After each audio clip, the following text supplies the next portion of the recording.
Hola chicos, ¿me escuchan? Hola,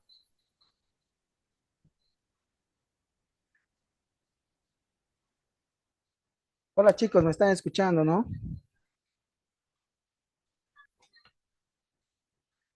Ya, bueno que veo a Por el algunos chat te conectados. saqué. Ah, ok, ok, ya. Sí. Este, a ver, sí, en esta oportunidad yo soy el biólogo Roy Soria. Eh, bueno, soy, creo que desde que tengo uso de razón, eh, me he querido dedicar a hacer plantitas, como dicen acá. Yo soy de Iquitos, soy biólogo. Eh, Quiero hacerles una pequeña introducción, ya que en esta oportunidad me toca hablar del tema que es identificación de especies forestales. Y quiero hacerles una pequeña introducción a lo que es, pues, el área de flora, ¿no? Eh, en nuestro país, ya desde hace muchísimos años, se vienen haciendo estudios en todo lo que es flora y vegetación, tanto vasculares y no vasculares. Y muchos nos hablan y nos dicen que que las plantas, son diversas, son muchas, tanto en costa, en sierra, en selva, pero no sabemos ni en qué grado, en qué tamaño o qué grado de amenaza tiene cada grupo, ¿no? Por eso voy a empezar diciendo, dice, ¿cuántas especies de plantas crees que hay en nuestro país? Es mucha. Con eso con eso les resumo la pregunta, ¿no? Entonces, nosotros, para hacernos la idea, eh, la vegetación tiene muchísimos comportamientos o hábitos, ¿no? Entonces, antes de entrar al tema de la identificación de especies forestales, le quiero dar una pequeña introducción de cómo se hace un tema de estudio de plantas en nuestro país, ¿no? Para empezar con el número de especies que hay en nuestro Perú.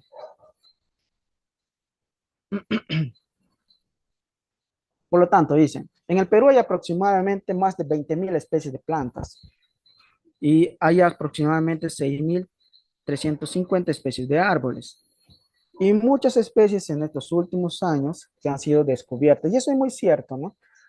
En nuestro país incluso hay libros, hay informaciones que constantemente va sacando el CERFOR, va sacando el OSINFOR, de cuántas especies nuevas se van descubriendo.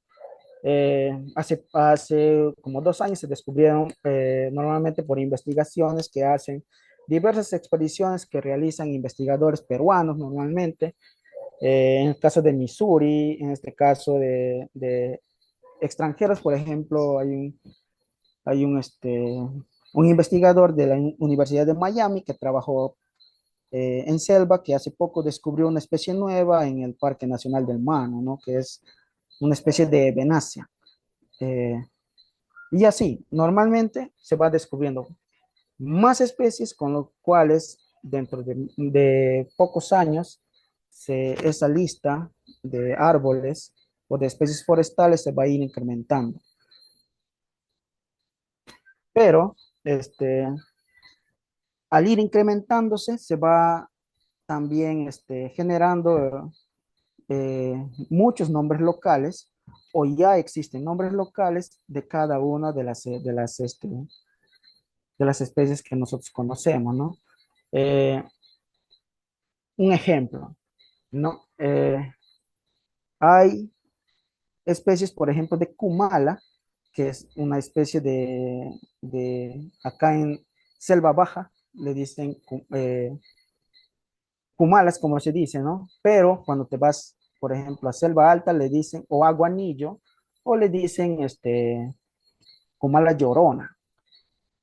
Basándose en ese término, eh, dependiendo en qué ciudad o en qué departamento de nuestro país nos encontramos, las especies van a ir cambiando de nombre común, lo cual no está mal, lo cual habla muy bien de la variedad de nombres que le dan a cada una de las especies, ya sea forestales, ya sea herbáceas, ya sea arbustivas, ya sea sogas o algunas plantas acuáticas que nosotros podemos encontrar a lo largo y ancho de nuestro país.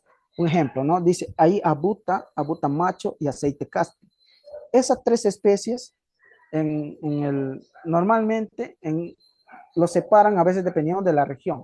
O lo dicen en Loreto, o lo dicen en Ucayali, o lo dicen, un ejemplo, ¿no? Cusco.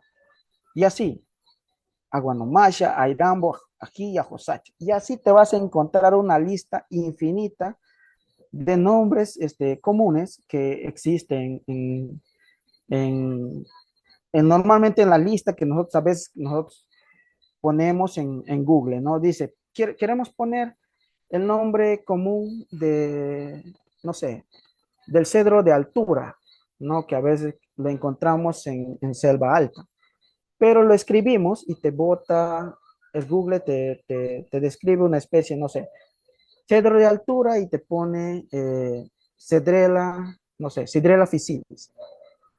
Ese es un error, ¿no? Entonces, para evitar esos errores, ya va un aspecto muy importante que es el trabajo de campo cuando se va a hacer trabajos de identificación de especies.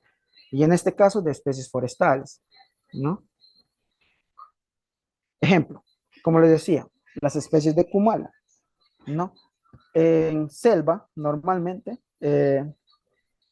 a todas las Kumalas los dicen virolas. Incluso hay muchos, he visto muchas listas de muchos trabajos que hace Osinfor, que a toda la lista, no quizás a toda, ¿no? Cierto grupo de especies siempre lo dicen Virola SP o le dicen Iriantera SP para quizás no comprometerse a poner en la lista qué especie están aprovechando, ¿no? Entonces, para evitar todo ese tema, siempre hay que hacer una colecta y asignarle un nombre científico, como lo están viendo en la pantalla, dice, y a cierto grupo de Kumala lo colectaron, pero se dieron cuenta que las cuatro Kumala que lo colectaron tienen diferentes nombres, ¿no? Iriantera Josmaní, Iriantera laevis, Iriantera calofila, perdón, Virola calofila y Virola cebífera. Y así, hay no recuerdo muy bien, creo que 40 o 50 especies entre irianteras y virolas que siempre los confunden. Entonces, para evitar ese tema de los errores, de identificación de las especies de campo, yo siempre recomiendo colectar, ¿no? Otro aspecto, ¿son importantes las plantas? Bueno, hasta el momento creo que ha sido comprobado mucho qué tan importante es la vegetación para eh, para todo el aspecto de nuestra vida, ¿no? Por ejemplo, geoquímicamente, dice que contribuye al flujo de varios ciclos biogeoquímicos, sea de carbono, sea de fósforo, etcétera, ¿no? Dice que influyen las características del suelo, sí. Dependiendo también de la característica del suelo, hay también la distribución de ciertas especies en cualquier lugar de la Tierra. Y a su vez dice que el suelo también influye en varias características de la vegetación, como la estructura, composición florística y la productividad. Yo también podría incluir ahí en esa lista el tema de la precipitación o la altitud y la latitud para saber la distribución de las especies en la Tierra, siempre que ver esos cuatro aspectos. Económicamente, dice, es importante porque contribuye a la formación del combustible fósil, creo que sí, y está comprobado, por ejemplo, en la producción de madera, alimentos, medicina, entre otros, aportando así la dinámica económica global, económica local y global. Ecológicamente, creo que estamos de acuerdo en decir que la vegetación o la flora, está muy relacionada a la distribución de muchas especies de fauna, sea terrestres, sea acuáticos o sea de características voladoras, que ayudan a saber más o menos esas especies de plantas, qué comportamiento alimenticio va a tener ciertas especies, ¿no? Hay ciertos ratones que están alimentándose de cierto tipo de características de plantas o ciertos murciélagos que son, o sea, prefieren estar en ciertos aspectos de flores, otros que son frugívoros, otros que son insectívoros, y todos esos aspectos de esas plantas se distribuyen de acuerdo a la dispersión de esas semillas que ayudan tanto los murciélagos y también los monos, ¿no? Ya. La diferencia entre flora y vegetación, para entender un poco el contexto, ¿no? Dice que la flora son todas las especies de plantas en el bosque en las que se agrupan a todos los hábitos o formas de vida existentes. Puede ser árboles, puede ser palmeras, puede ser arbustos, puede ser hierbas, bejucos, enredaderas, pueden ser epífitas, pueden ser hemiepífitas, pueden ser especies parásitas, semiparásitas, etcétera, que en su conjunto conforman la vegetación como un denso manto verde que cubre la superficie amazónica. Dice, y la vegetación es el conjunto de plantas que incluyen todo lo que dije anteriormente, que se desarrollan en sustratos, puede ser algunos específicos, ¿no? Que tienen ciertas características físicas y biológicas relacionadas entonces entre las mismas plantas, entre el mismo ambiente o el medio físico que los alberga. Ya, entrando en contexto un poco. En esta oportunidad me toca hablar un poco de la flora maderable. Entonces, vamos a dejar de lado todos los comportamientos de bejucos, lianas, hierbas, arbustos, para hablar en el contexto de la flora maderable, que es lo que nos trae al cursito, al curso de hoy, ¿no? Dice, son todas las especies de plantas de hábito arbóreo, principalmente que son empleados como madera. No creo que ahí todos estamos de acuerdo. Es normalmente todo que nosotros decimos árbol en pie, que es aprovechable para diferentes fines, ¿no? Dice, ¿y qué son los árboles? Son plantas grandes, son leñosas, generalmente con un tronco único, llevando la copa hasta el dosel. Y aquí, lo que nos enmarca el curso, ¿no? Dice, ¿cómo se da el nombre científico a una planta? ¿No? Para dar el nombre científico a una planta es todo un proceso que lleva desde la herborización hasta la identificación, la digitalización, hasta su depósito total, ¿no? Que mientras se va yendo el desarrollo del curso, lo vamos a ir viendo, ¿no? Dice, ¿cómo se da el nombre científico a una planta? Para entender este contexto, siempre pongo este ejemplo, ¿no? O un pez. Pongo ejemplo un pez. En este caso, un pez selvático, que es, creo que la mayoría lo conocemos, que es el paiche, ¿no? Pero si nos vamos a otro país, que sería pues Brasil, ahí lo conocen al paiche, que nosotros lo conocemos como pirarucú. Y así, si nos vamos a otro país, probablemente le conocen al mismo paiche que nosotros conocemos con otro nombre. Y si nos vamos a otro país en Europa, probablemente le conozcan al nuestro paiche con otro nombre. Entonces, para estandarizar ese, diríamos, ese nombre, se da o hay una nomenclatura internacional que especifica en qué momento podemos darle el nombre a cualquier ser vivo, ¿no? De la Tierra. Por eso se asigna un nombre científico a cualquier ser vivo de la Tierra, sea microorganismo, sea hongo, sea protista, sea planta, sea animal, lo asignamos un nombre científico para que cuando vayamos a ver esa especie, que un ejemplo, ¿no? Que es selvática, lo vayamos a ver en otro continente, su nombre científico no va a cambiar, ¿no?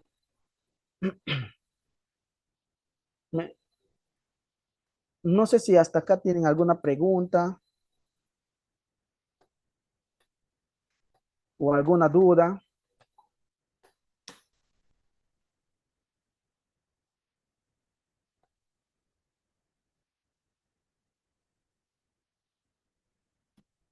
creo que está todo entendible, ¿no?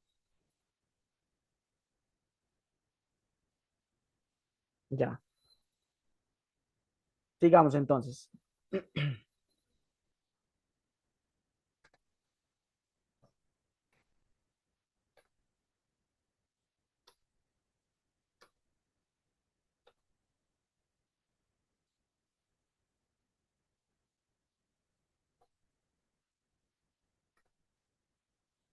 Proceso de identificación de especies de plantas, dice. Se debe hacer el proceso de herborización.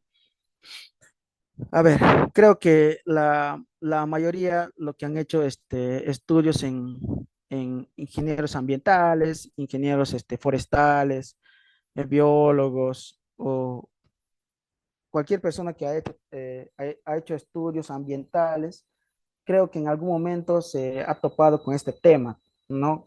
Incluso en qué momento le preguntaron qué es un herbario. Entonces, antes de ir a ese tema de los herbarios, quiero enumerarles las pautas de cómo se da el proceso de herborización de una planta cuando se colecta en campo, ¿no? Sea en algún lugar de la selva, en algún lugar de un bosque seco, sea en algún lugar del país o en cualquier lugar del mundo, siempre es muy importante llevar un proceso de herborización para asegurarnos que la planta que nosotros vamos a colectar en campo tenga toda la información que le va a servir a la persona que lo va a recepcionar en un herbario, ¿no? Para asegurarse que la planta que estemos colectando, dependiendo de qué lugar de la tierra lo estemos colectando, probablemente si es una zona poco conocida o un lugar donde todavía no se ha hecho trabajos, probablemente estemos hablando de una nueva especie. Entonces, si no sacamos toda la información posible que nos pueda brindar ese individuo, probablemente estemos dejando pasar una especie nueva que podría llevar nuestro nombre. ¿Quién sabe, no? Ya. Dice, colecta de muestra botánica, que sería lo primero, ¿no? Que más adelante, mientras vamos viendo las diapositivas, vamos a ver qué aspectos hay que tener en cuenta para hacer la colecta, ¿no? Registro de datos del individuo, que se hace con diversos equipos que muchos profesionales conocen o algunos profesionales técnicos forestales lo conocen muy bien para sacar la información adecuada de, del individuo. Entonces, vamos con la 3 dice preservación de la muestra botánica, ¿no? Que normalmente se usa alcohol, he visto que usa alcohol de 70, alcohol de 96. Incluso hay algunos profesionales, docentes de universidades que usan formol. Ah, creo que algunas personas están muy, tienen conocimiento de que el formol es un producto químico cancerígeno. Entonces, esto no es broma. Hay algunos profesionales eh, que, que son docentes de universidades que aún tienen la costumbre de preservar la muestra botánica que se colecta en campo con formol. 4 dice secado de muestras. Eso normalmente también tiene su protocolo previamente sacándose toda la información posible de lo que nos pueda dar la muestra en campo. Dice identificación de especie, que normalmente lo hace un especialista en algún herbario con toda la información bibliográfica disponible que él pueda tener, ¿no? Tanto física o virtual, que ahora ya está disponible en la web. Y luego viene el montaje, ¿no? Que es la elaboración de la lexicata y el depósito en un herbario.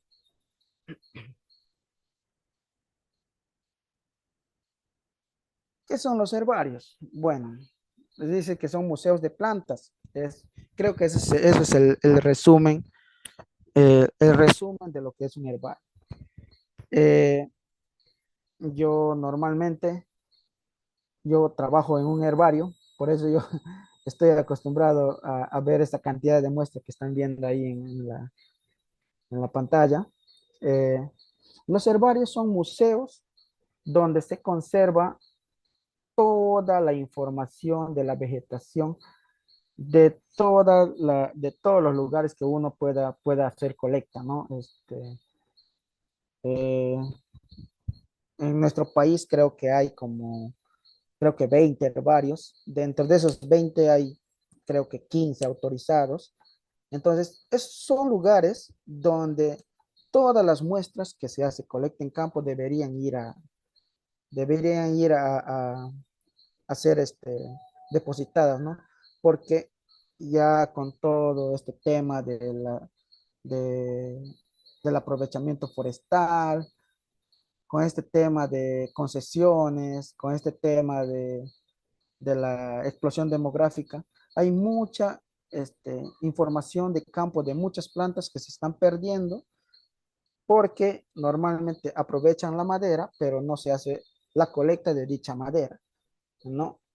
Por no tener quizás el conocimiento de sacar la información de esa especie para llevarla a un herbario y darle a un especialista para que certifique o verifique la especie que podría ser. De repente puede ser una especie nueva, quién sabe, ¿no?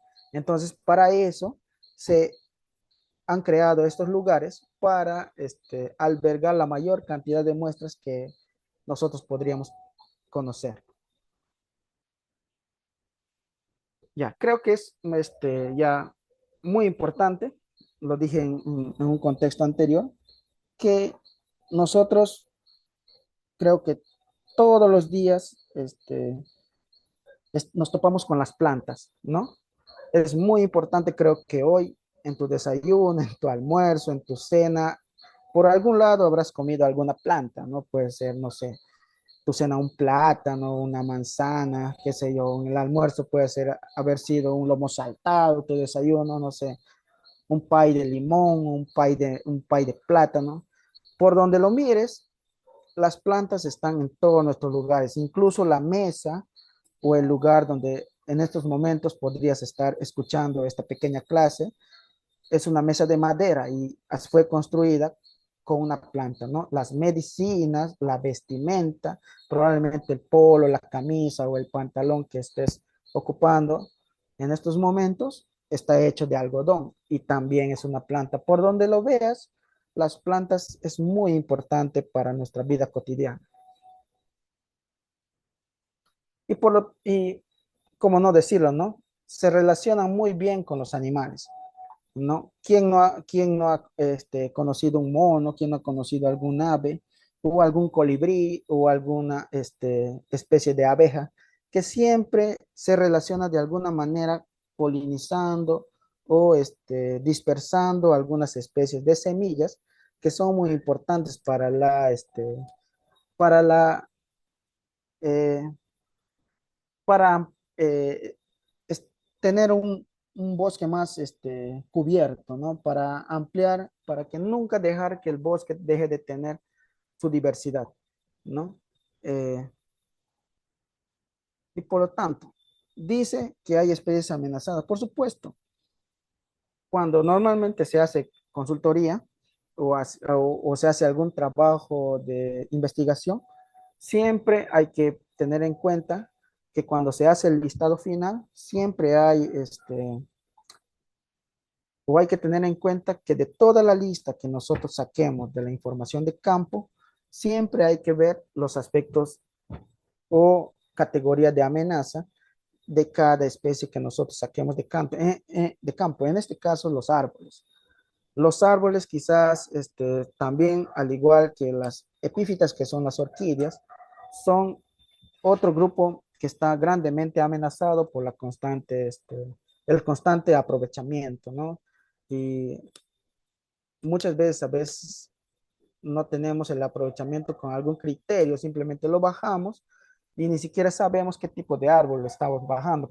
Creo que es muy importante entender que este curso trata no solo tra- trata de enseñar a identificar cómo es la familia de un árbol, ¿no? También tratamos de dar a conocer qué tan importante es saber qué especie de árbol vamos a identificar en campo y qué categoría de amenaza puede tener para tomar en algún momento alguna toma de decisión de alguna institución, ¿no? En este ejemplo, ¿no? Dice, nosotros lo que hacen trabajos del listado de plantas, siempre hay que tener enmarcados, por ejemplo, el decreto supremo del año 2000, 0343, perdón, 043 del año 2006, que dice que hay más o menos más de 2.600 plantas que están en algún grado de amenaza, según este decreto, ¿no? Que puede ser vulnerable, puede ser casi amenazado, etcétera. Dentro de ese listado, si mal no recuerdo, están algún cedro, está algún celtis, está alguna buta. Entonces, bajo ese listado siempre hay que ver no solo que estén en algún grado de amenaza los árboles, también algunos arbustos, en este caso que es la buta. Lo segundo sería tomar el criterio del listado de especies peruanas de flora silvestre que están incluidas en algún apéndice CITES, ¿no? Eh, que normalmente aquí en nuestro país es los cedros o la caoba, ¿no? Que está en el apéndice 2 o los tahuarís, o los famosos chihuahuacos de selva, que están en el apéndice 2. Luego está la lista de especies endémicas del Perú, que lo podemos descargar de algún sitio web. La lista de especies endémicas está ya disponible, de las cuales nosotros podemos comparar la especie que nosotros saquemos de campo para saber si la especie que estamos tumbando o estamos aprovechando o estamos colectando tiene algún grado o grado de amenaza en el sentido de que es endémica, ¿no? Dice también que hay una lista roja de especies de la UCN, ¿no? Eh, sí, también tomamos ese criterio para saber si la especie que nosotros estamos sacando de campo tiene algún grado de amenaza en la lista roja de la ISN, que es vulnerable, casi amenazado, etc. Bueno, de ahí vienen los aspectos ya fisiológicos de las plantas, ¿no? O de reproducción, ¿no? De cómo se reproduce o de cómo las plantas logran la polinización para asegurar una adecuada, una polinización en el sentido de que no se acabe todos los individuos en una determinada área. Bueno, el sexaje de las plantas. Este tema también es muy importante porque ¿qué pasaría si en un rodal semillero o algún trabajo forestal que nosotros queramos emprender, qué sé yo, o algún sembrío, sistema silvopastoril, que nosotros tengamos conocimiento, estén solo especies que nosotros llamaríamos machos, ¿no? Entonces no estaríamos asegurando que todas las especies que están en ese lugar se van a reproducir. Simplemente tendríamos solo individuos que nosotros hemos sembrado, más no estaríamos asegurando que la progenie se siga esparciendo, ¿no? En este caso dice los individuos hermafroditas, individuos dioicos y los individuos monoicos, que son los muy importantes para asegurar que las especies sigan manteniéndose en el tiempo. Ya, ahora vamos a tocar otro tema, que es las herramientas y técnicas de la recolección de las plantas, ¿no? Eh, Hay muchas formas de colectar una planta en campo, no sea del hábito que sea, siempre hay procedimientos, ¿no? No es lo mismo a veces colectar una planta marina, alguna alga, que colectar un árbol pues de 40 metros. Hay ciertas herramientas, ciertas técnicas para asegurar que dicha planta llegue a un herbario con todas las condiciones para que sea depositada en un herbario, porque normalmente eh, el que lo recepciona en un herbario verifica que la muestra que va a ingresar a un herbario tenga todas las hojas, tenga todos los aspectos los aspectos reproductivos para asegurarse de una adecuada identificación. Herborización. A ver, la herborización es un aspecto muy importante para asegurar que todas las plantas que nosotros traigamos de campo tengan todas las condiciones para ser subidas a un, o depositadas a un herbario, ¿no? Entonces, todo este proceso de herborización, que ya en la diapositiva anterior lo- creo que lo hablé, tiene todo un proceso que va desde la colecta hasta el depósito, ¿no? Que es todo un proceso muy,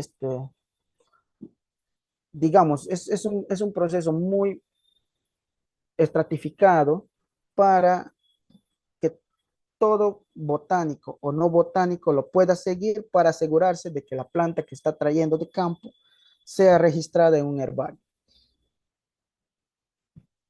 ¿no? Primero, sigamos con el primer aspecto, que es la colecta, ¿no?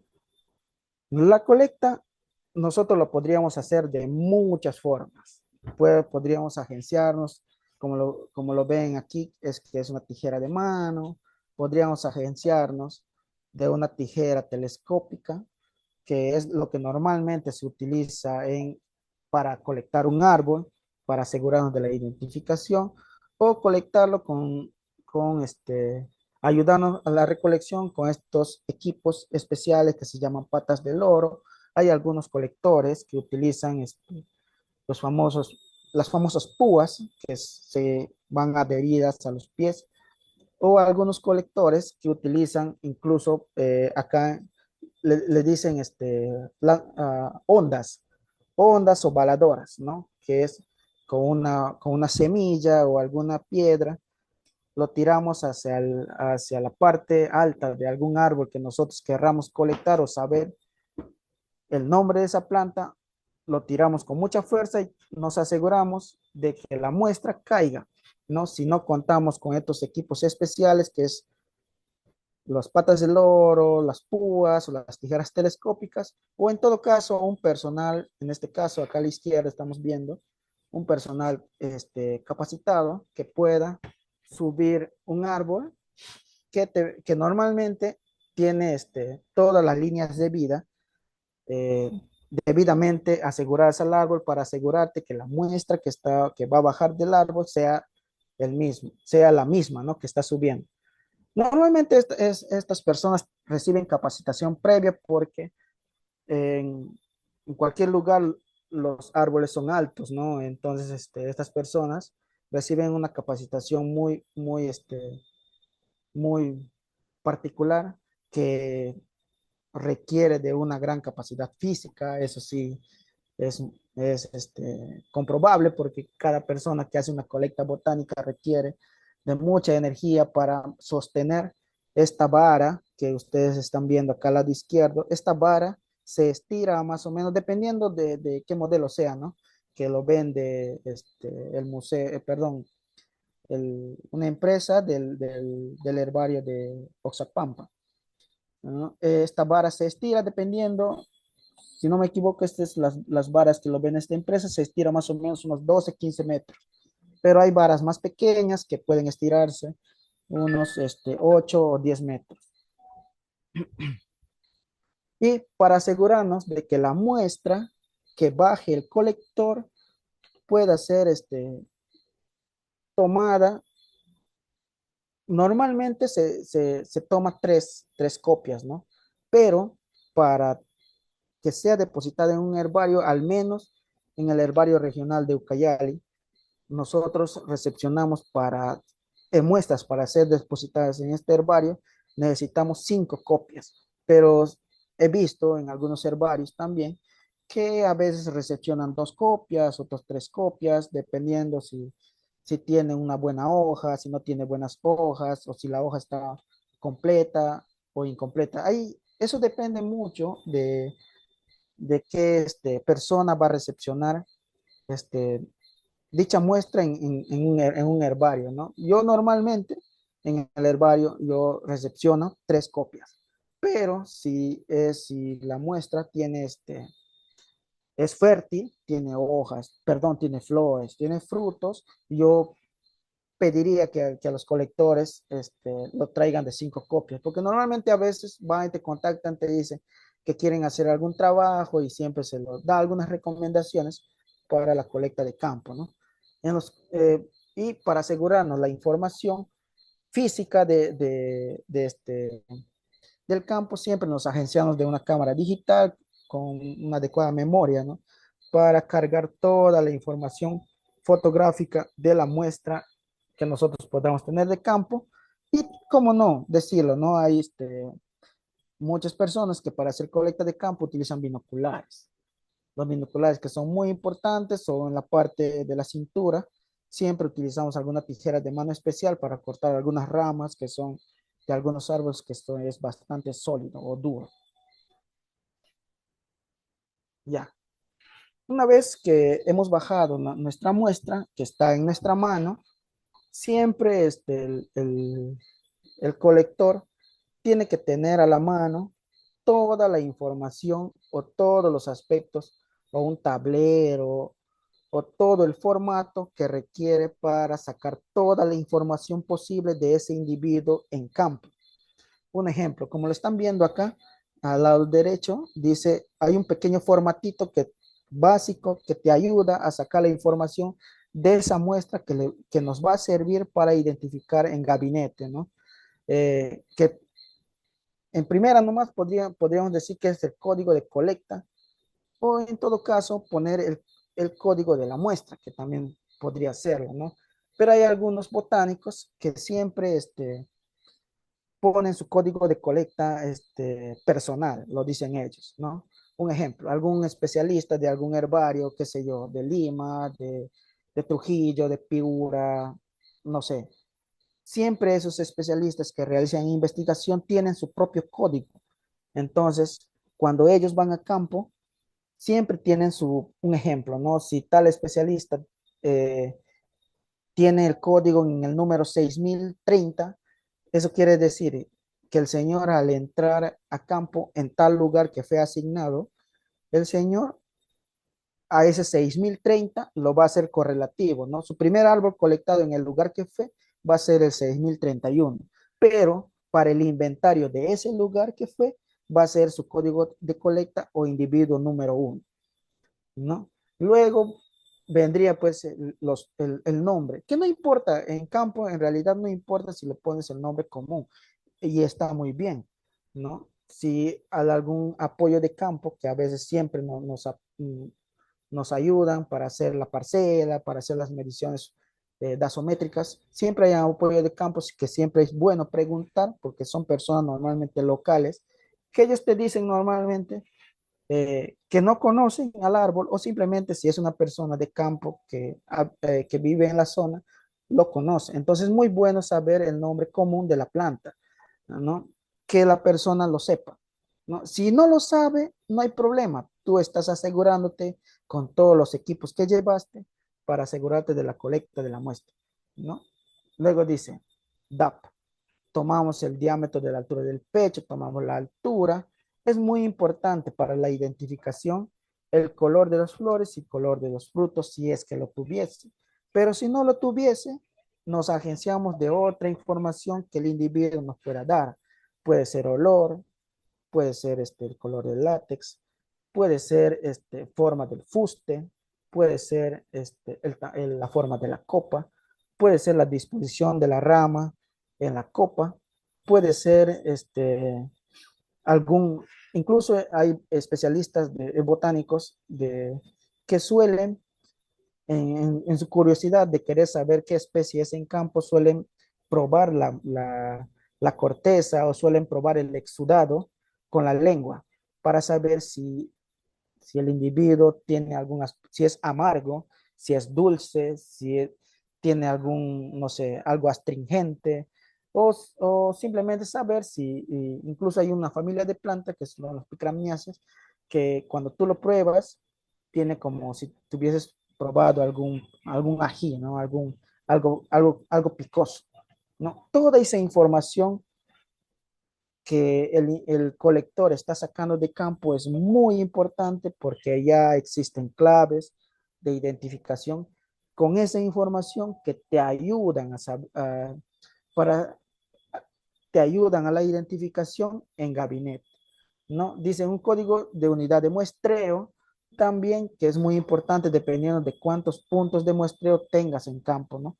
Eh, que normalmente dependiendo de los tamaños de días que lo tengas, tú vas a tener los códigos de acuerdo a tu criterio, ¿no? Que tú nomás lo vas a saber en tu formato, la fecha y el tipo de bosque. Eso es algo básico, ¿no? Pero para los que hacen trabajos de investigación se van mucho más allá. Ellos toman datos mucho más específicos, que sería pues las coordenadas, que sería pues, qué sé yo, el nombre común en el nombre nativo del lugar que sepa. Un ejemplo, Cusco. Hay algunos árboles maderables que tienen un nombre común que le asignan de acuerdo a la comunidad nativa en la que está. Si es una comunidad nativa machiganga, tiene un nombre. Si es una comunidad nativa Ashaninka, tiene otro nombre. Si es una comunidad nativa Yene, tiene otro nombre. Entonces, todos esos aspectos a un investigador que hace colecta de campo le sirve, ¿no? Todos esos datos lo registra en un tablero que puede ser físico o en todo caso puede ser digital. Como ven acá en el centro, hay hay algunas aplicaciones que podríamos utilizar como ayuda para registrar toda la información de campo que nosotros tengamos. O en todo caso, he visto también que hay muchos profesionales que van a campo que entran con alguna tablet, ¿no? Eso ya cuando tú tienes un presupuesto más amplio, puedes agenciarte de la tecnología para tú registrar tu información en campo en algún aparato electrónico que puede ser una tablet, ¿no? En un celular. Lo importante es que tú registres toda la información de campo en algún lugar seguro para que tú al momento de registrar, de sacar toda esa información para la identificación, te sirva y te puedas asegurar de que la información, perdón, de que la especie tenga un adecuado nombre desde el campo. Y así, nosotros, ya gracias a la tecnología, muchos profesionales de campo, muchas personas que se dedican a este mundo, saben muy bien que hay muchas aplicaciones, yo solo les estoy dando acá algunas que conozco, que utilizan para sacar toda la información posible del campo, ¿no? En este caso, yo a veces suelo utilizar GPS Essentials o a veces suelo utilizar para sacar distancia, pues en Maps.me o qué sé yo. Hay, hay muchos profesionales, depende de alguna aplicación que yo aún no conozco, que acá los participantes pueden conocer y yo lo ignoro totalmente. Lo importante es que toda la información que nosotros saquemos de campo, de los árboles que nosotros estemos evaluando, sean registrados en algún lugar con todas las recomendaciones que aquí les estoy dando, ¿no? Para que las muestras que en algún momento vayan a caer, a ser depositadas en un herbario tengan toda la información posible para ser un adecuado depósito, ¿no? Como se podrán dar cuenta, hay muchas aplicaciones. Y también para medir distancias, ¿no? Hay muchas también, no solo aplicaciones, hay muchos materiales, equipos, instrumentos digitales que nos ayudan a sacar una adecuada información de campo, dependiendo también de la capacidad de presupuesto que tengas, ¿no? Eh, Normalmente suelen utilizar esas cintas como lo ven acá, esas cintas de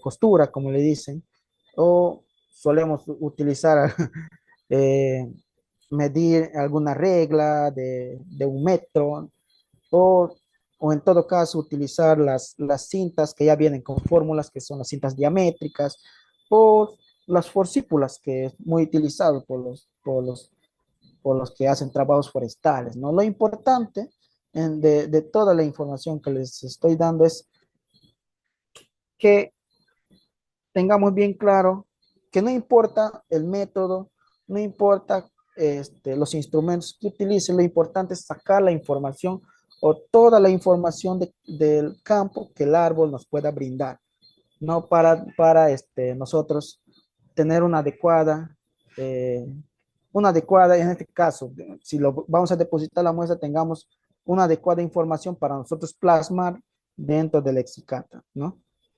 Que ya más adelante les voy a mostrar cómo lo hacemos, ¿no? Bueno, también este, para algunos curiosos o algunas, sacar una información mucho más allá que lo pueda ayudar a los especialistas de un herbario. En todo caso, si yo soy más curioso, puedo irme más allá y verificar algunas estructuras que normalmente con la vista no lo vemos, ¿no? Utilizan también algunas aplicaciones digitales, ¿no? Que son las lupas, ¿no? Yo normalmente utilizo lo primero, o a veces me agencio de una lupa pequeña para ver algunas estructuras o algunos indumentos que tiene la planta, que normalmente se ve cuando la muestra es fresca, que no se ve cuando la muestra ya está seca, ¿no? De repente tiene algún tricoma de forma muy particular cuando está fresca, que no se ve cuando ya está seca. De repente tiene, qué sé yo, tiene alguna estipela de alguna particularidad, que son las estructuras que tienen la base de las hojas para ciertos grupos de familias de plantas, ¿no? Entonces, esas estructuras se pueden ver con algunos instrumentos, ¿no? En este caso, un instrumento digital, que son las lupas, o algunos lupas personales o manuales, ¿no? Que nos podemos agenciar para apoyarnos, ¿no? En sacar una buena información de campo, ¿no? Luego nos vamos a otro aspecto que es la codificación, ¿no? Entonces, una vez que ya tenemos ya hemos medido, ya hemos cortado, ya tenemos el tamaño adecuado de nuestra muestra, tenemos que asignarle la codificación que vamos a poner en el formulario físico o virtual. Tenemos que ponerlo también en la muestra para que ese formulario tanto ese formulario físico o virtual coincida al momento de ir a gabinete y la muestra coincidan para asegurarnos de que no estemos cometiendo un error o estemos colectando o equivocándonos de traer una especie de cierto punto o cierto lugar a otra zona, ¿no?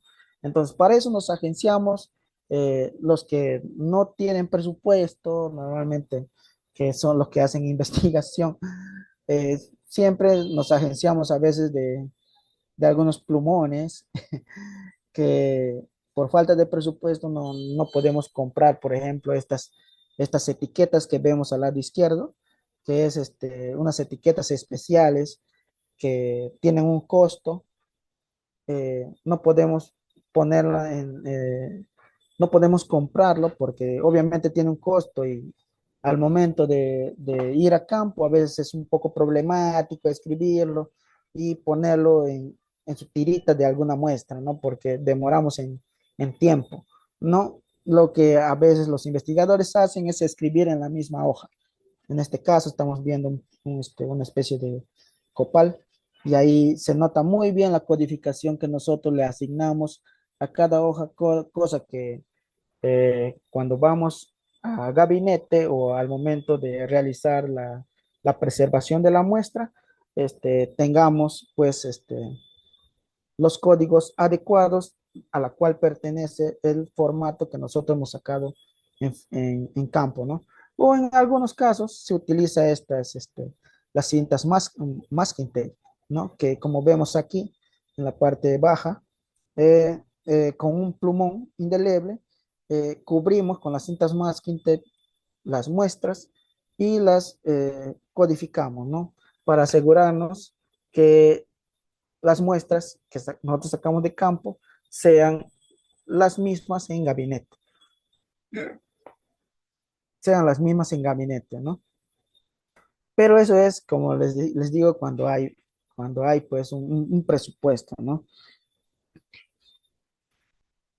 Siguiente. Ya, luego viene como les decía, la codificación. La codificación es la codificación y asegurarnos de que la muestra llegue al, al herbario es quizás la parte más fácil, ¿no? Pero hay algunos que suelen utilizar para apiñar o para colocar todas las muestras que se va colectando. Cuando hay presupuesto, colectan algunas bolsas especiales que tienen, eh, que tienen cierta salida de aire para asegurar que las muestras no se marchiten rápido. Pero normalmente es como a veces los puntos son cercanos o los lugares donde vamos a realizar el gabinete son cercanos, se suele utilizar bolsas de polietileno, ¿no? Pero como les decía, con la adecuada codificación y las cuales son cargadas hasta el lugar donde van a ser procesadas o herborizadas, perdón, donde van a ser procesadas para ser preservadas con, lo, con alcohol o con algún preservante. Luego, ya en gabinete, todas las muestras que se colectó del lugar al que fuimos, que pueden ser de varios lugares, todas esas muestras tienen que ser prensadas. Le dicen el proceso del prensar, ¿no? Pero cada muestra, si por decir un ejemplo, ¿no? De cierto árbol tengo 5 muestras o 5 ramitas, ¿no? Pero yo necesito que cada ramita de ese árbol sea apiñado de forma ordenada. Entonces, para eso nos agenciamos de los periódicos comunes, de los periódicos, para asegurarnos de que las muestras sean colocadas de forma ordenada con la codificación adecuada, traída de campo, con todas las recomendaciones que les di anteriormente, ¿no? Que a veces es muy importante tener el apoyo a veces de las personas que estén con nosotros en campo, porque es un proceso es un proceso que lleva tiempo y normalmente los trabajos de botánica son en el día. Entonces, el botánico tiene, o el especialista o el colector, tiene que salir de campo en una hora prudente, dependiendo de la cantidad de muestras que esté sacando, para asegurarse de que las muestras, todas las muestras que él esté sacando de campo sean este, preservadas, ¿no? Con toda la codificación que fue sacada de campo, porque si no lo hace a tiempo, corre el riesgo de que las muestras que colectó no sean, no sean conservadas a tiempo y por lo tanto la información o la mayor parte de nuestras muestras se pierda. Y luego viene el proceso de preservar. Una vez que hemos prensado, hemos codificado, hemos ordenado, con todos los periódicos que hemos tenido a disposición, lo apilamos y lo ponemos en bolsas herméticas. En este caso, no necesariamente que pueden ser bolsas herméticas de algún material, como les decía, eso depende mucho del presupuesto que el colector tenga. No, he visto que no usan a veces bolsas de polietileno, sino bolsas especiales que ayudan a que el alcohol no dañe las flores o no dañe los frutos o no dañe alguna estructura en particular que el investigador o el colector tenga como objetivo, ¿no? En este caso normalmente se utiliza pues alcohol, el alcohol de 90, alcohol de 76 para conservar. En otros casos he visto que usan aguardiente y como les decía también al inicio, hay algunos docentes que aún tienen el comportamiento o la costumbre de conservar las especies este, con formol. No, lo importante es que todas las muestras que nosotros ya hayamos sacado de campo, con toda la información y todas las recomendaciones, estén en un lugar, en una bolsa o en un recipiente con todos los códigos o normalmente con la unidad muestral de la cual salió de campo, ¿no? Para al final tener, por decir, por ejemplo, hemos hecho 8 puntos, son 8 parcelas.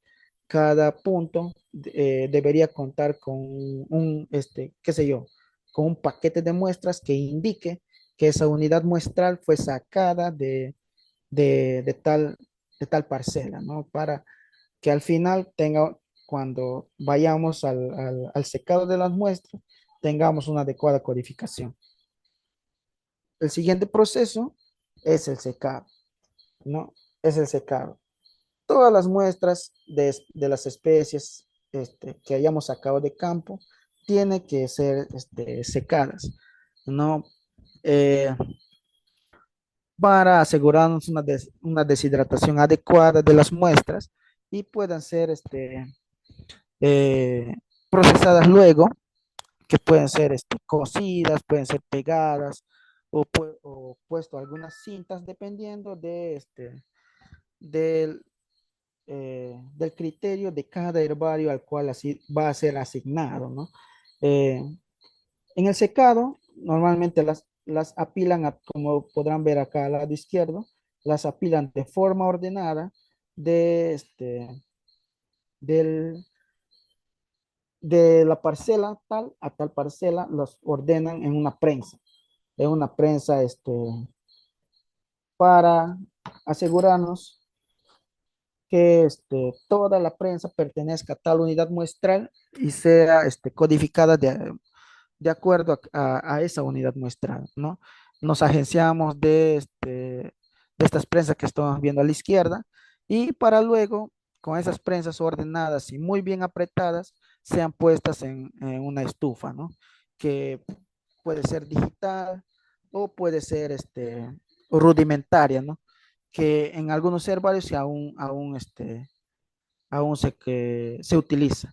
Pero es muy importante asegurarse eh, que la muestra sea secada a determinados grados y tales números de días, porque se, este, se sabe que si tú dejas a la muestra más allá de más días, puedes correr el riesgo de que tus muestras se quemen y con lo cual las flores, los frutos, toda la información de campo que tú hayas sacado se pierda, ¿no? Y en todo caso se puede perder la muestra o las muestras.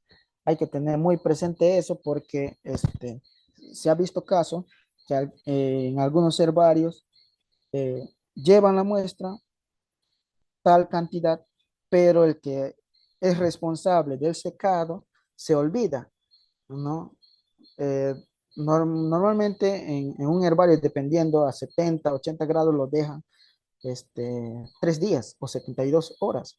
Pero si lo dejas 5, 6, 7 días, uy, corres el riesgo de que tus muestras se deterioren, ¿no?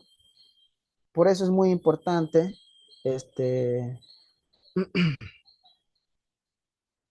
por eso es muy importante que sepamos en qué momento nosotros podemos, en qué momento nosotros calcular el número de días que nosotros vamos a estar poniendo dichas muestras de campo en un herbario.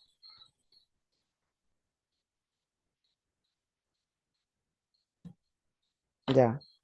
Lo siguiente es la identificación, que quizás es la parte más problemática del,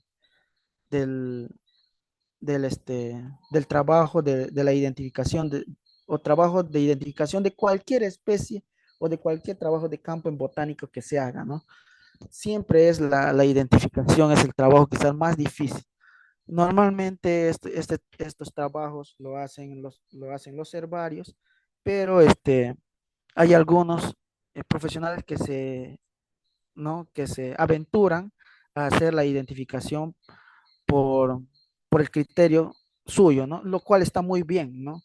Lo cual está muy bien. Siempre preguntamos a algunos amigos, siempre preguntamos a algunas personas con alguna experiencia en identificación, lo cual nos ayuda bastante a conocer qué tan importante puede ser la identificación de una especie que nosotros hemos traído de campo, ¿no? Eh, eh, Nosotros normalmente en un herbario nos agenciamos de claves taxonómicas que no necesariamente pueden ser de alguna familia, pueden ser de algún género o pueden ser de algún orden, ¿no? Que ahora con la actualización, con, con la tecnología, siempre vemos que hay mucha información en la web de la cual nosotros podemos agenciarnos para ayudarnos en la identificación de una especie, ¿no? Pero para utilizar claves taxonómicas, también la web nos ayuda, porque hay mucha información en YouTube. Si nosotros ponemos cómo se utiliza una clave dicotómica o una clave endentada de una clave taxonómica de plantas, hay muchos profesionales o muchas personas que ahí te llevan de la mano de cómo se utiliza una clave para llegar a la identificación de una especie, ¿no? Hasta aquí, hasta aquí, no sé si tienen alguna pregunta.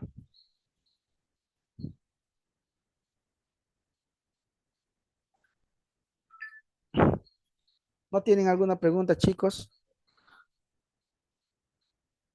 Ok, ya vamos a tener un pequeño receso de unos 5 minutos y si tienen alguna pregunta, lo, este, lo continuamos. O en todo caso me escriben en el chat para yo poder comentarle en la presentación. 10 minutos hacemos, estimado Roy. Ok, ok, César, ok. No, 10 Listo. minutos, a ver, descansamos. Ok, ok.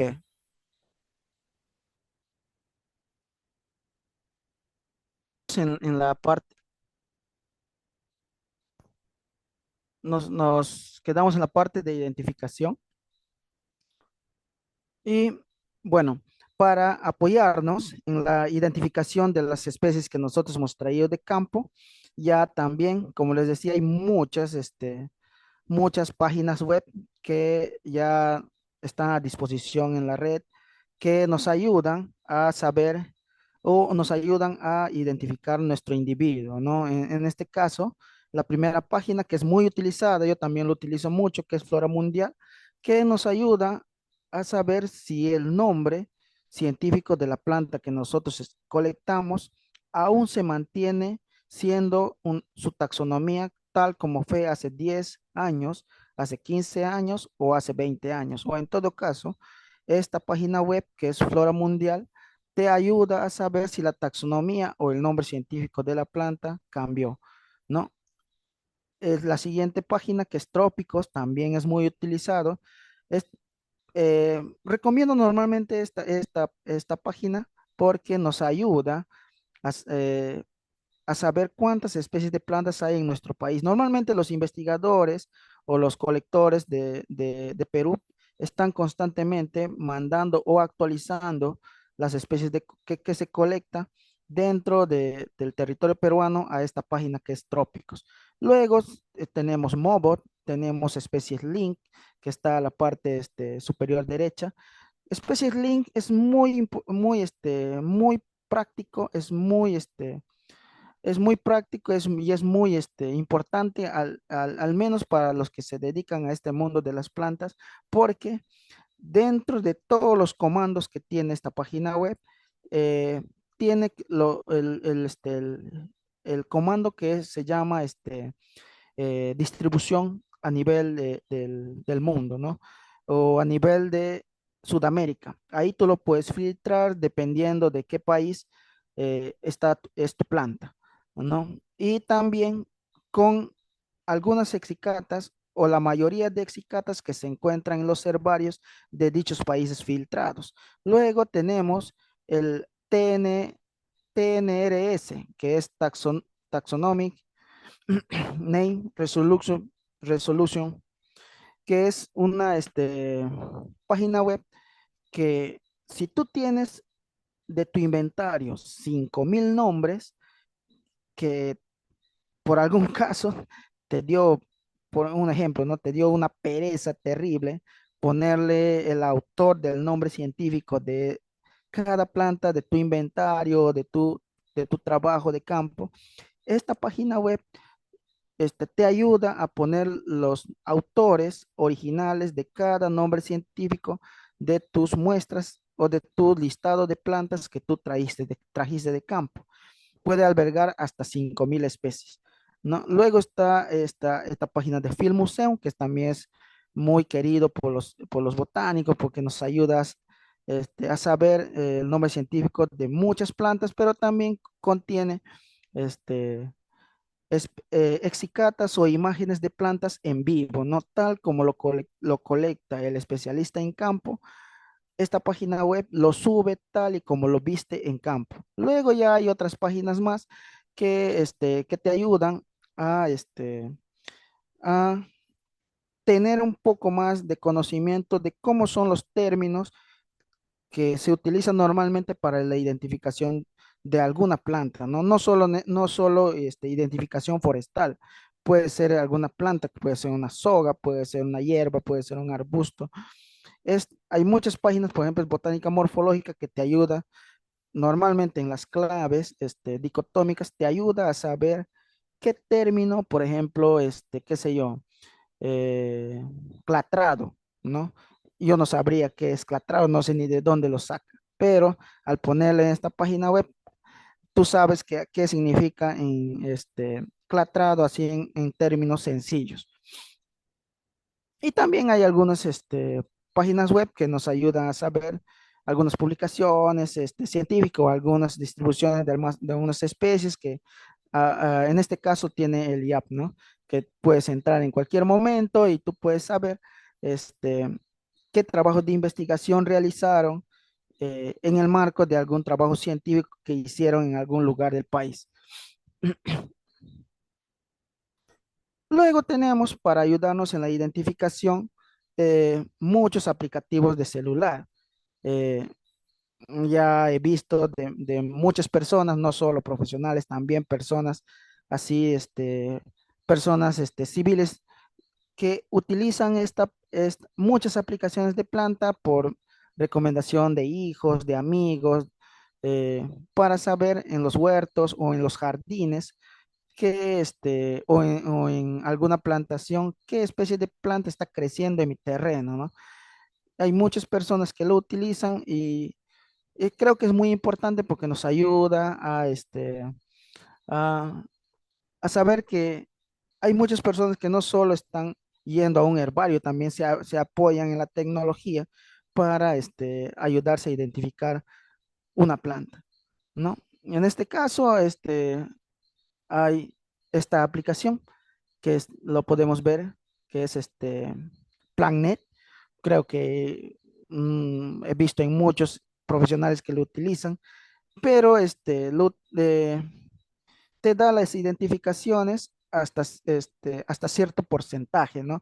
Un ejemplo, yo veo una especie en campo, una flor de una especie X. Yo lo tomo foto, cuando tengo internet, le cargo a la aplicación a dicha, a dicha foto de dicha flor, pero la aplicación, como funciona, dependiendo en qué lugar te encuentres, eh, te jala o te compara la foto que sacaste de campo con muchas especies a las cuales se podría parecer, ¿no? En muchos he visto, y eso es muy cierto, he visto que lo acierta a veces en especies muy, muy conocidas, que son las especies normalmente exóticas, o las especies de jardines, o las especies que están en las plazas o en los bulevares, ¿no? Tú tomas la foto de esa planta, lo cargas a esta aplicación PlanNet y he visto que da la especie correcta, pero he visto que en campo normalmente no funciona, ¿no? Eh, y así. Y así como esta aplicación PlanNet, hay muchas aplicaciones que también se utiliza para ayudarnos en la identificación de, de, de una planta, ¿no? Yo tengo algunas, normalmente hay alguna planta que yo no conozca, lo tomo foto, lo cargo a la aplicación y a veces me ayuda, ¿no? Para saber qué especie es. Ahí como lo pueden ver, es este PlanNet. También es este Sigford iNaturalist, ¿no? Eh, lo puedes jalar también cualquier foto, incluso hay una cuenta que tú te puedes generar para si eres un profesional de campo aficionado a la botánica, tú puedes cargar la foto que tú viste en algún lugar y siempre interacciona dentro de la aplicación muchas personas de las cuales te podrían recomendar qué especie es o te podrían decir más o menos qué especie es. Y no solo funciona para plantas, también funciona para animales. El BioLeaf, que creo que ahora es una aplicación eh, generada eh, por la toma fotográfica creo que ahora ya son como 20 especies forestales que están incluidas en en esta aplicación, ¿no? Funciona creo que muy bien porque he visto que a especies muy conocidas que están dentro de la aplicación lo comparan y a veces lo da la especie, ¿no? He visto cómo, cuando hicieron esta aplicación, vi que el profesional de campo que entró a hacer el trabajo de campo, creo que tomaba como 40.000 o 50.000 fotos por cada haz o cada en vez de la muestra que él sacaba de cada árbol, ¿no? Para minimizar o creo que cuantificar o minimizar el nivel de error de que alguna persona en algún lugar ese mismo individuo lo tome foto y le compare con la aplicación. Luego está el IDE árbol, que he visto que utilizan mucho los profesionales que trabajan en el sector forestal. Hace el año pasado lo pusieron a prueba aquí en el departamento de Ucayali, lo pusieron a prueba en el sector de Von Humboldt.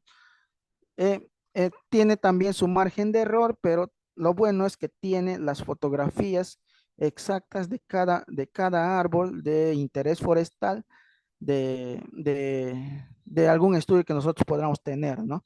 El ID de árbol está, creo que tienen como 20 familias o 25 familias, ¿no? Y dentro de cada familia están los géneros y están las especies, ¿no? También tenemos esta aplicación para ayudarnos en la identificación, ¿no? Luego viene el montaje, ¿no? Una vez que ya hemos identificado nuestro individuo, sea por identificación taxonómica del libro, sea identificación taxonómica de alguna aplicación, sea por identificación taxonómica de un herbario. Entonces, lo que sigue es el montaje y es el registro del individuo, ¿no? Pero para este montaje y registro del individuo, yo tengo que asegurarme que la muestra que lo van a subir al herbario tenga todas las condiciones para ser montada y que tenga toda la información como familia botánica. Un ejemplo, ¿no? Aquí al lado derecho vemos a una especie muy conocida, que es en selva, que es la copaíba, ¿no? Que a veces lo utilizan como maderable, a veces lo utilizan como medicinal, ¿no? Pero, ¿qué pasaría si lo traen al herbario y me traen este pedazo de rama, perdón, este pedazo de hoja o este pedazo de hoja, ¿no? Porque para especies de familias botánicas de hojas compuestas, yo necesito que todo este limbo sea colectado.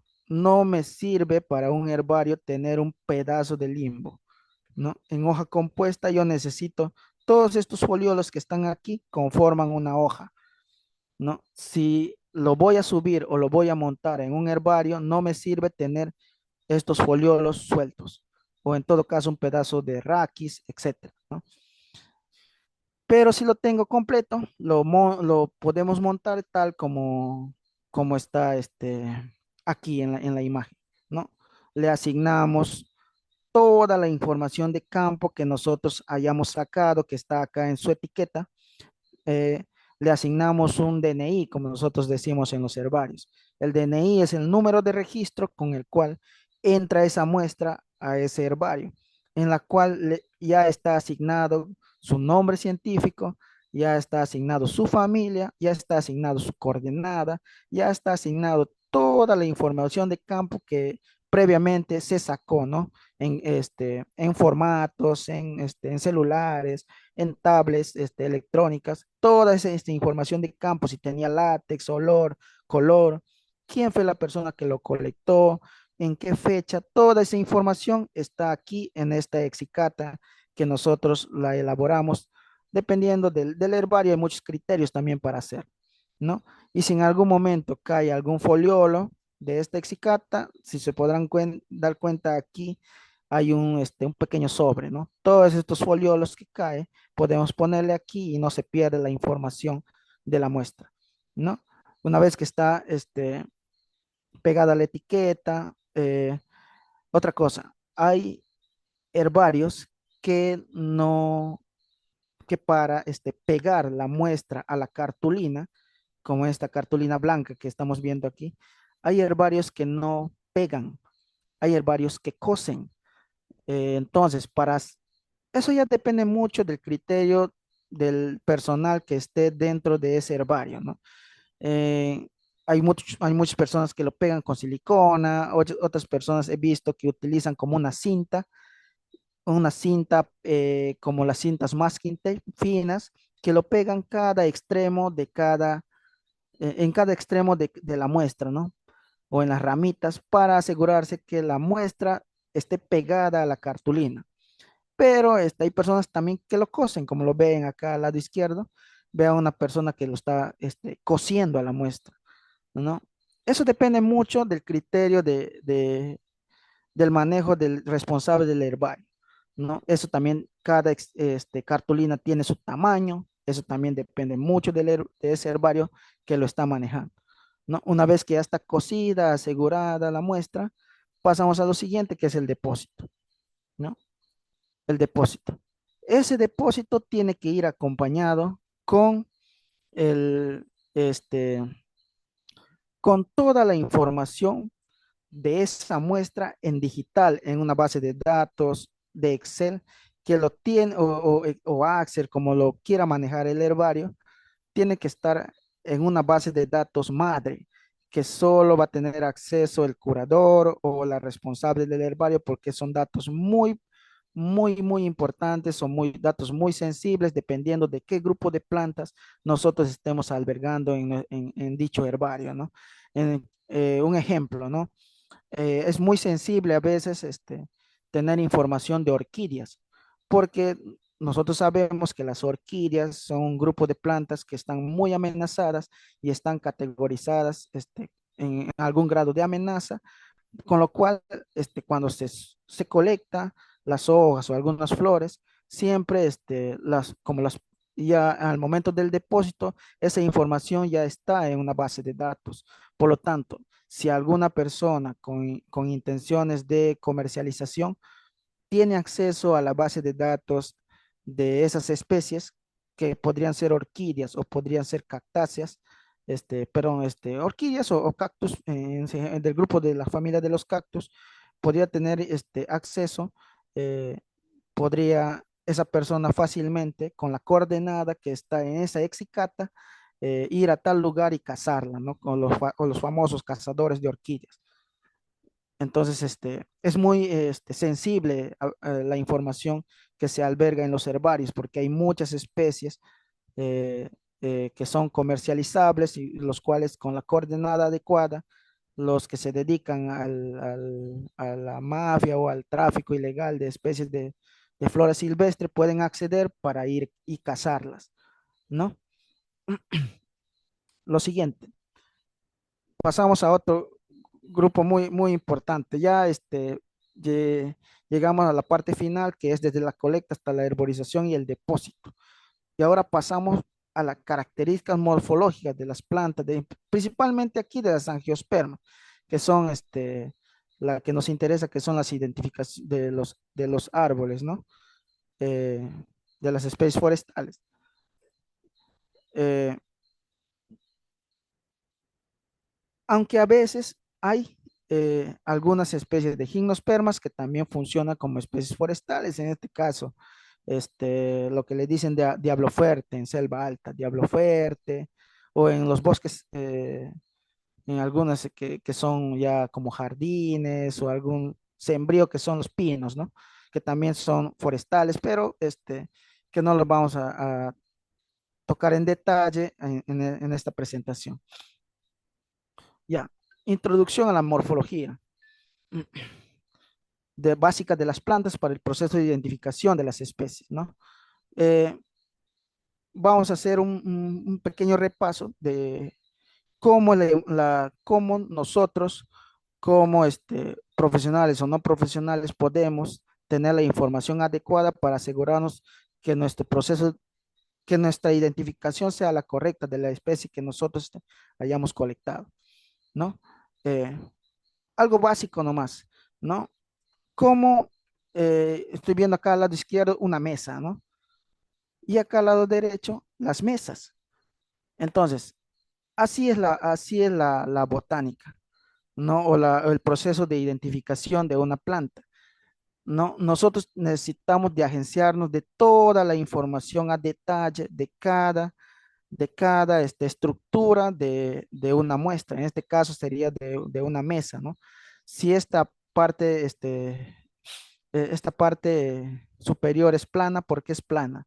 Si esta parte baja de las patas es cuadrada, porque es cuadrada. ¿No? Si esta parte de los bordes es liso, porque es liso. Entonces, así es el estudio de la morfología o de la identificación de una planta, ¿no? Ya empezamos por las hojas, tallos y raíces, ¿no? En las hojas tenemos una infinidad.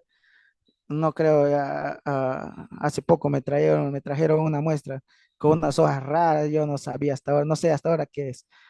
El- También formas de tallos, de ramas y formas de raíces que se ve en campo, ¿no? Ya, vamos a empezar por las hojas, algo muy básico, ¿no? Eh, Siempre nos vamos a fijar en los tipos, en la filotaxia, se refiere a la disposición en la rama, de cómo está la disposición de cada hoja, que puede ser simple, puede ser opuesta, puede ser este, verticilada, ¿no? En la venación, si es trinervada, pinnatinervada, si es pentanervada, etcétera. Pues es lineolada. Peciolo, la forma del peciolo, en otros datos muy importantes de las hojas que podemos obtener, que son si tiene puntos, si tiene glándulas, margen, tricomas, escamas, estipelas, la forma del lápiz, la forma, la forma de la base, las escamas, etcétera. En los tallos, toda la información del árbol que nos pueda dar si es un tallo liso, si es un tallo fenestrado, si es un tallo con ritidoma caedizo, si es un tallo con olor, sin olor, si es un tallo con espinas, si es un tallo rojizo, toda esa información nos va a servir para la determinación de campo, ¿no? Y también los tipos de raíces, porque también dentro de algunas claves de identificación hay información de cómo son las especies forestales dependiendo de las raíces, si es raíces tablares, si son raíces este, rectas, si son raíces tipo zanco, etcétera.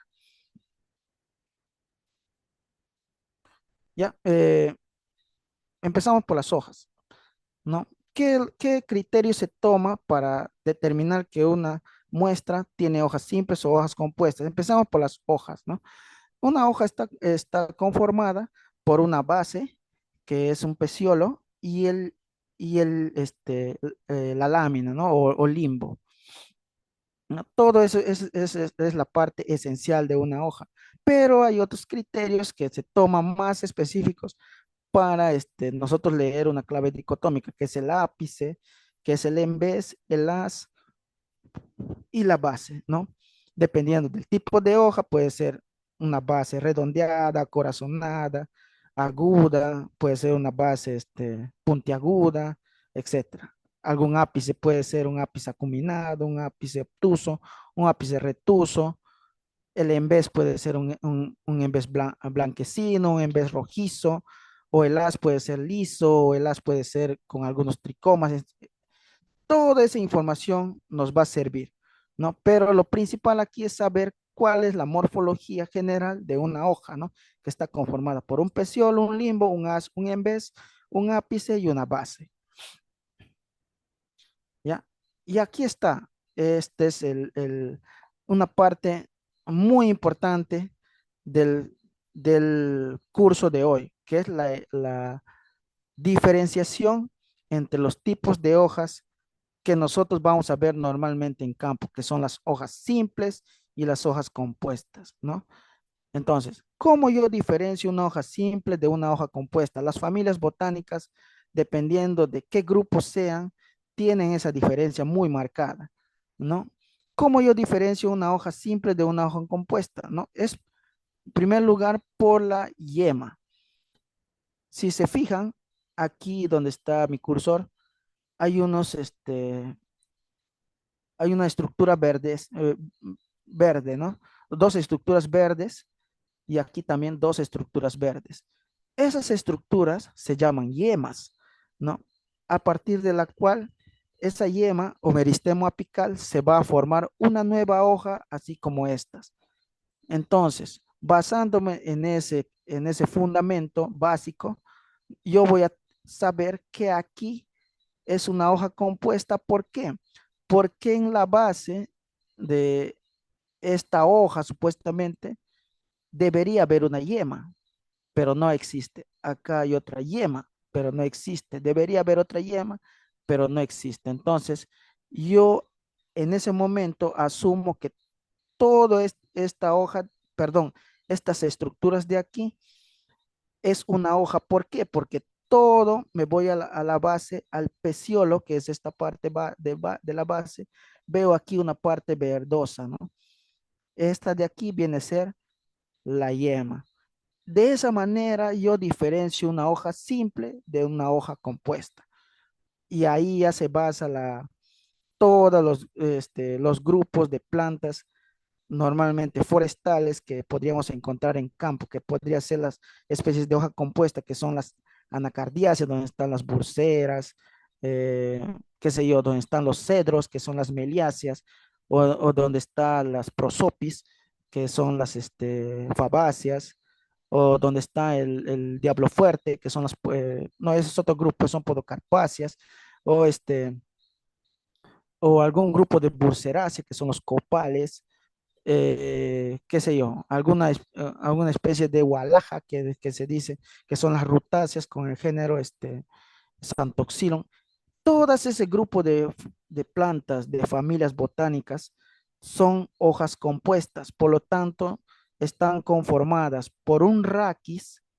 Toda esta parte sólida marrón sería el raquis y a los costados estarían los foliolos, ¿no?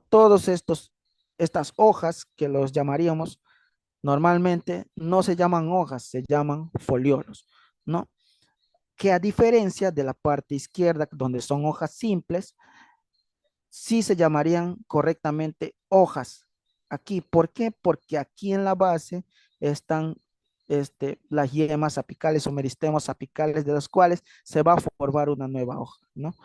Eso es la parte básica de la identificación, que te ayuda a la identificación en campo, ¿no? De una hoja simple y una hoja compuesta, que son las yemas, la yema, ¿no? Ya dependiendo de qué grupo de planta encuentres, podríamos, en este caso sería de una familia de hojas opuestas, que podría ser alguna guayabilla, que son las mirtáceas, alguna clusiácea, qué sé yo, ¿no? De hojas simples. Como lo ven aquí, esta sería un claro ejemplo de una hoja, de un peciolo, de una hoja compuesta. ¿Por qué? Porque todo esto que estamos viendo en esta estructura sería la base del raquis o la base de la hoja, ¿no? Y esta estructura que está aquí sería la yema o meristemo apical de la cual se va a generar una hoja, ¿no? Sea hoja simple o sea hoja compuesta. Y aquí está algo que podemos verlo, ¿no? Claramente, toda esta estructura es el raquis, ¿no? Es el raquis. eh, y aquí están los foliolos. Y esta partecita pequeña que une el raquis con los foliolos serían los peciolulos. Correctamente dichas serían los peciolulos, ¿no? Y aquí están los peciolos, ¿no? Y se darán cuenta en campo, cuando hacen trabajos o evaluación de campo, que la morfología de las hojas de las familias de hojas compuestas es muy variado. Es bipinnado, tripinnado, bipinnado, trifoliado, imparipinnado, etcétera. Esa información ya lo sacas con este, tomando una buena toma fotográfica de la muestra, sea A, sea en vez, eh, si tiene flores, mucho mejor, y sacando todas las estructuras o todos los detalles que la muestra nos pueda ofrecer, ¿no? Y aquí está un gráfico de las hojas compuestas, ¿no? Como lo pueden ver aquí. Este es de las familias de las bignoniáceas, de los tahuarís, de las jacarandas también. O aquí están la familia de las cariocaráceas, ¿no? Que son un tipo de especie de también forestales, que son los almendros en selva, ¿no? Y aquí un gráfico de la variedad de la disposición de los foliolos en el raquis, ¿no? Que serían estas estructuras verdes, la variedad de cómo los foliolos se distribuyen durante el raquis en una hoja de una familia de hoja compuesta. Acá vemos otro tipo que son las hojas compuestas y empezamos con las hojas simples, ¿no? Que pueden ser hojas simples, como los decía anteriormente, es que se diferencia por las yemas. Ustedes ven claramente que en la base de cada hoja que está aquí en la gráfica hay una estructura blanquecina de la cual se va a generar otra hoja. Por lo tanto, asumimos que esta muestra es una muestra de una familia de hoja simple. Igual aquí, ¿no? Vemos algunas estructuras aquí, solo que en esta muestra la disposición o la filotaxia de la disposición de las hojas es alterno y aquí es opuesto, como lo podemos ver aquí claramente. Eh, Aquí están las estructuras básicas de una muestra de hoja simple, de una familia botánica de hoja simple, ¿no? Que aquí estarían las yemas, acá lo ven, no sé si lo logran ver, acá hay las yemas de las cuales se va a generar una hoja, ¿no? Y aquí está una muestra de una familia de hojas simple, ¿no? En este caso es una virola. Término filotaxia, ¿a qué se refiere? La filotaxia se refiere a la distribución de las hojas en la rama. En este caso puede ser alterna. Estoy hablando de una hoja de una familia de hojas simple. En este caso puede ser alterna, en este caso puede ser opuesta, o en este caso puede ser verticilada, que se refiere a la distribución de las hojas en la rama, ¿no? Que es de forma circular.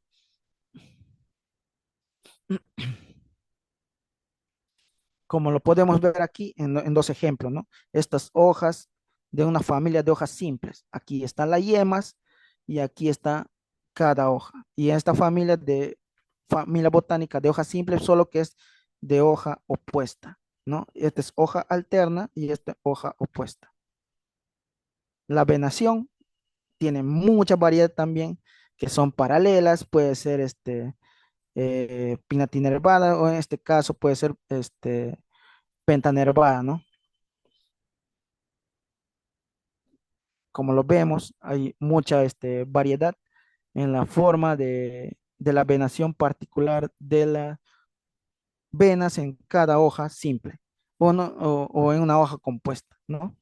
Y los peciolos, la variedad de los peciolos, que es muy importante también para saber algunos grupos de familias botánicas, ¿no? Que podría ser, no sé, alguna Elaocarpacia, qué sé yo, alguna Malvacia o alguna Fabacia, ¿no? Que tienes ciertas características morfológicas que nos ayudan a identificarlas en campo.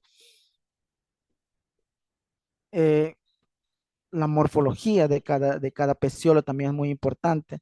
En los peciolos suelen hacerse algunas estructuras, ciertos grupos también, algunas estructuras como lo ven aquí, que son como unas estrías, que normalmente las tiene la familia Fabaceae, ¿no? Que es una característica básica para identificar la familia Fabaceae. Y algunas estructuras muy peculiares que desarrollan alguna familia de plantas que la diferencian de otras familias, ¿no? Que son en este caso, podrían ser estipelas o en este caso pueden ser glándulas, ¿no? Que puede estar distribuidas en el peciolo o al inicio del peciolo o al inicio de la ramita. Otras estructuras particulares de estos grupos pueden ser los puntos o líneas translúcidas, ¿no? Que también lo tiene cierta familia de plantas que pueden ser salicáceas o la familia de los limones, ¿no? Que son las rutáceas. Y aquí, la variedad de estructuras que puede tener una planta vegetal, ¿no? Y la variedad de formas que puede adoptar una hoja simple. Como lo vemos en la parte superior, vemos la variedad que tiene cada hoja simple, ¿no? Y cada estructura que puede ofrecer cada peciolo o cada estructura que puede ofrecer una rama de una muestra, ¿no? Que pueden ser espinas, aguijones, etcétera. O también tener tricomas o algunos domáceos o algunas estructuras muy peculiares como zarcillos, ¿no? Que también ayudan a la identificación en gabinete. Por eso es muy importante ser muy observadores en campo de sacar esa información de dicha muestra, ¿no?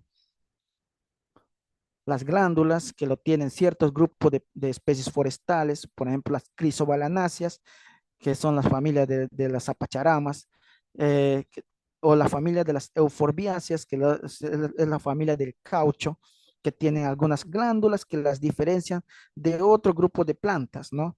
Que le ayudan a la identificación en gabinete, o también algunas estructuras de otras familias. Tallos, ramitas, formas de vida, la exudación, olores, ritidoma y forma del fuste. Toda todo estos aspectos nos dan a entender que la vegetación en particular tiene mucho comportamiento, ¿no? En este caso a nosotros nos interesa todo lo que es el ámbito forestal, que sería el comportamiento de los árboles, ¿no? Pero también sin dejar de lado a los arbustos, a las hierbas, a las lianas, a las especies epífitas y a las especies que son hemiepífitas. En este caso a nosotros nos interesa las especies netamente forestales que tienen ese tipo de crecimiento vertical. Y sin dejar de lado que la información de cada árbol que nos da el tallo es muy importante. Por eso a veces es muy importante saber el color, el olor y el tipo de exudado que tiene cada especie forestal en campo, apuntándole y registrándole en un formato, sea físico o sea digital, ¿no? Las estructuras que puede tener este, ciertas ramitas de ciertas especies que son las estípulas, ¿no? Que son las estípulas. En este caso pueden ser las crisobalanáceas, que tienen algunas estructuras como estípulas, o las euforbiáceas que tienen estípulas, o las fabáceas que las diferencian de otras familias de plantas, ¿no? Es muy importante la toma fotográfica de cada muestra forestal en campo para saber los datos del tipo de estípula, que pueden ser distribuidas así de forma intercalada o ser distribuidas al frente de cada foliolo o de cada hoja. Véase la diferencia o la disposición de cada estipela o estípula en cada forma de hoja que nosotros estamos viendo, como lo vemos a continuación, ¿no? Que son estas estructuras para nosotros tomar una toma fotográfica para luego compararla, obtener esa información y con la clave dicotómica llegar a la identificación de la especie, ¿no?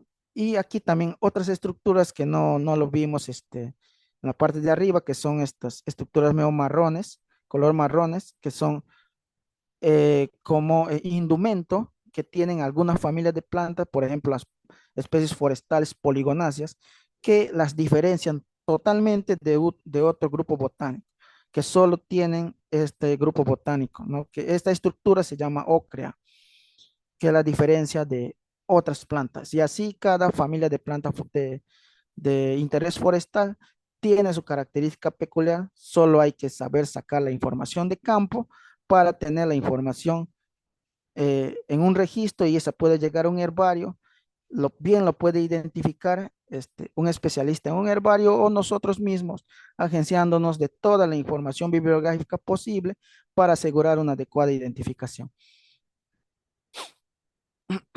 Y los domacios, ¿no? Que también unas estructuras peculiares en algunas especies o algunas familias de plantas que serían las fabáceas también, en el género Tachigali, que son llamados tangaranas en selva, o también en las melastomatas, que son los rifaris, ¿no? Que también existen en selva. Y eso sería todo. De repente tienen alguna pregunta, alguna duda, podrían compartirme, por favor.